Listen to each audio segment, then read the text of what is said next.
So, magandang hapon, Tay. Bago po tayo magsimula, pwede po bang magpakilala po muna kayo? Pando Lopez, 66.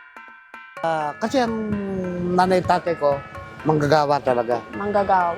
Pero nakahiligan niyo naman po ba? Oo, namabrik ako pero hindi ako tumagal. Bumalik ako sa sapatos. Balik ako sa... Sa isang talyer, may rinig ang maingay na pukpok ng martilyo. Ngunit mas maingay rito ang tunog ng mga sikmura ng mga trabahador na lumilikha ng produkto na lagpas sa kanilang takdang oras. Mga daliri sa kamay na nanginginig, hindi dahil sa katandaan, kundi dahil sa takot na ang huling sapatos na kanilang mahuhulma ay isa na ring kabaong ng kanilang sining at pagkakakilanlan. Hindi naman sa yung lalo na yung,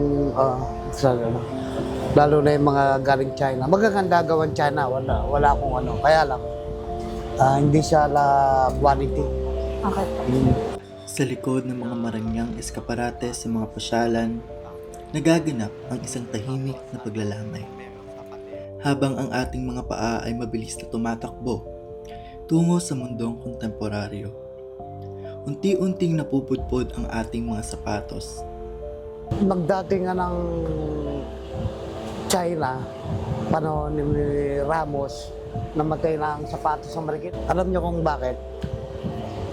Nung araw, nung wala pang si Marcos pa presidente, ultimong kaprasong silong may gawaan. Dahil, siyempre, maraming tao, walang imported, may imported man, napakamahal.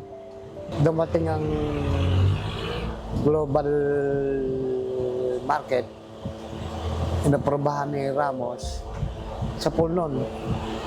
Talagang ang inihina ng kata ng sapatos dati libo-libo kami ko-orderan yun. Wala. Sobrang hina. Kaya ang laki talaga ng depresya. Sa bawat pagsak ng liyabe at kumpas ng martilyo, tila tumitbok ang puso ng lungsod ng Marikina.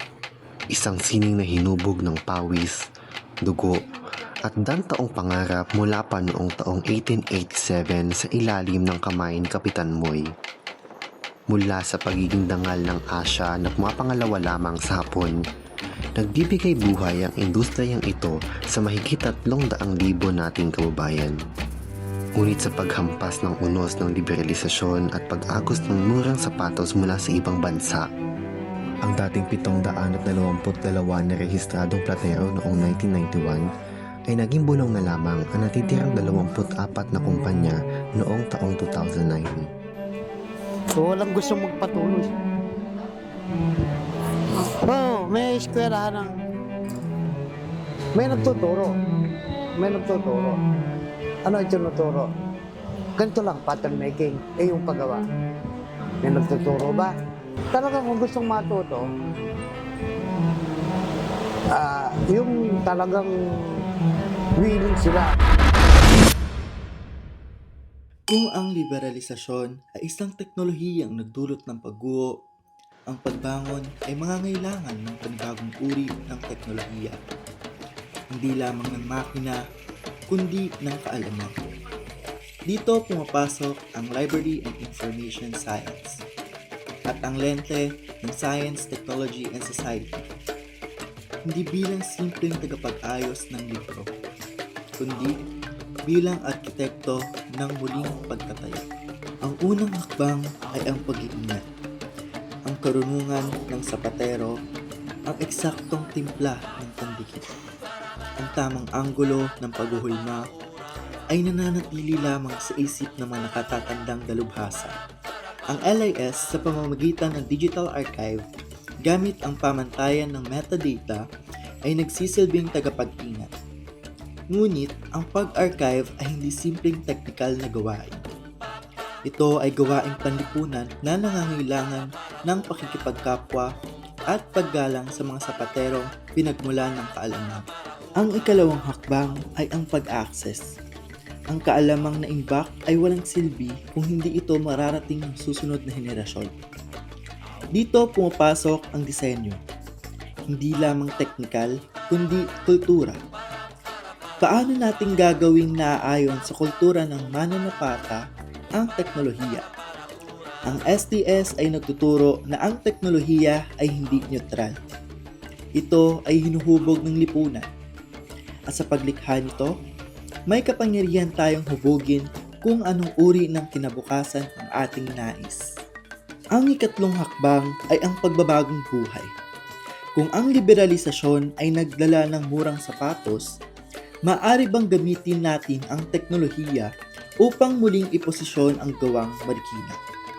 Hindi bilang kalaban ng mura, kundi bilang pinuno ng sustainableng pamamaraan. Ang mas mabagal ngunit matibay na pamamaraan ay sagot sa fast fashion na sumisira sa ating planeta. Ang hamon ay, anong uri ng industriya ang nais nating itayo?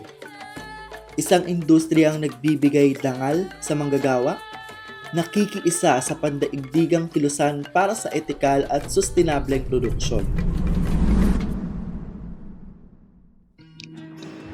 Ang kahapon at ang bukas ay hindi magkahiwalay na mundo. Sila ay parang kaliwa at kanang sapatos. Pag wala ang isa, pilay ang ating pagkakakilanlan. Ang pagbuhay ng industriyang ito ay hindi lamang tungkol sa negosyo. Ito ay tungkol sa ating pagkatao. Sapagkat hanggat may isang sapaterong gising pa bago ang bukang liwayway, at hanggat may isang estudyante ay naniniwala sa kapangyarihan ng agham, teknolohiya at ng ating lipunan, hindi tayo nararapat na tumigil. Bilang mga tagpangalaga ng likas dunong, tayo ang tahi na magbibigkis sa teknolohiya at tradisyon. Dahil ang isang lungsod na marunong mag-imbento ay malakas. Ngunit ang isang lungsod na marunong mag-ingat ng kanyang kaalaman ay walang kamatayan. Ano pong pinakamahalagang payo na mamibigay nyo sa isang gustong maging sapatero po? Tiyaga lang. Tiyaga lang naman talaga. Kasi kung di ka matyaga dito, sipag, tiyaga, ganon. Dahil sa Marikina, ang bawat sapatos ay may kwento. At ang kwentong ito ay hindi nararapat na matapos.